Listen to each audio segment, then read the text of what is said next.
Ei, gente, então, no primeiro vídeo sobre a nacionalidade, a gente falou sobre alguns conceitos e sobre os brasileiros natos. Vamos continuar? O primeiro assunto do vídeo é sobre os brasileiros naturalizados. Essa naturalização, ela pode ser ordinária ou extraordinária. Sobre a naturalização ordinária, vamos lá.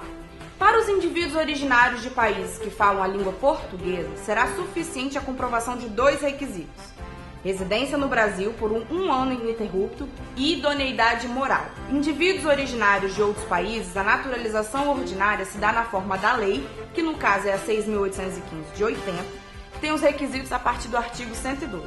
Quanto à naturalização extraordinária, possui três requisitos: residência por mais de 15 anos ininterruptos, ausência de condenação penal e apresentação do requerimento. E as diferenças entre os brasileiros natos e naturalizados? A lei em si não pode diferenciar os natos de naturalizados de acordo com o artigo 12 da Constituição. Por outro lado, a própria Constituição Federal os diferencia em 4 situações: quando trata de propriedade de empresas jornalísticas e de radiodifusão sonora, quando trata de quem participa do Conselho da República, nos casos de extradição passiva, que é aquela em que o Brasil recebe a solicitação para extraditar alguém. O brasileiro nato nunca vai ser extraditado, já o naturalizado pode ser extraditado em 2 situações. O primeiro caso vai ser na situação de um crime comum, e aí esse crime não pode ser crime político ou de opinião. E no caso de tráfico de drogas, e aí o brasileiro nato pode sim ser extraditado. A última diferença entre os natos e naturalizados diz respeito aos cargos ocupados. Por exemplo, os cargos de presidente e vice-presidente da República, do presidente da Câmara dos Deputados, presidente do Senado Federal e de ministro do Supremo Tribunal Federal são privativos dos natos, pois referem-se à substituição presidencial e também em razão à segurança nacional. Vou abrir um parênteses para o que acontece nos casos de impedimento do vice-presidente. Nada. O presidente vai governar sozinho. E se o presidente está impedido? Aí o vice assume como substituto.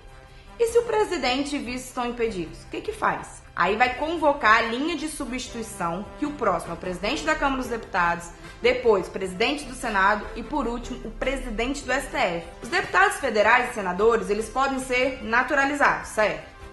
Mas os 11 ministros do STF têm que ser natos. Bom, como eu disse, se o cargo do vice-presidente ficar vago, o presidente vai governar sozinho. Se for o cargo do presidente que fica vago, o vice assume como sucessor, já que é um caso de vacância. Já se o cargo do presidente e do vice estão vagos, vão ser realizadas novas eleições. Enquanto a gente aguarda a realização da eleição, a gente utiliza a regra de substituição, ou seja, o próximo apto a substituir seria o presidente da Câmara dos Deputados, e aí depois vai o restante da linha de sucessão. Essas novas eleições podem ser diretas, em até 90 dias, ou indiretas, realizadas pelo Congresso Nacional em até 30 dias.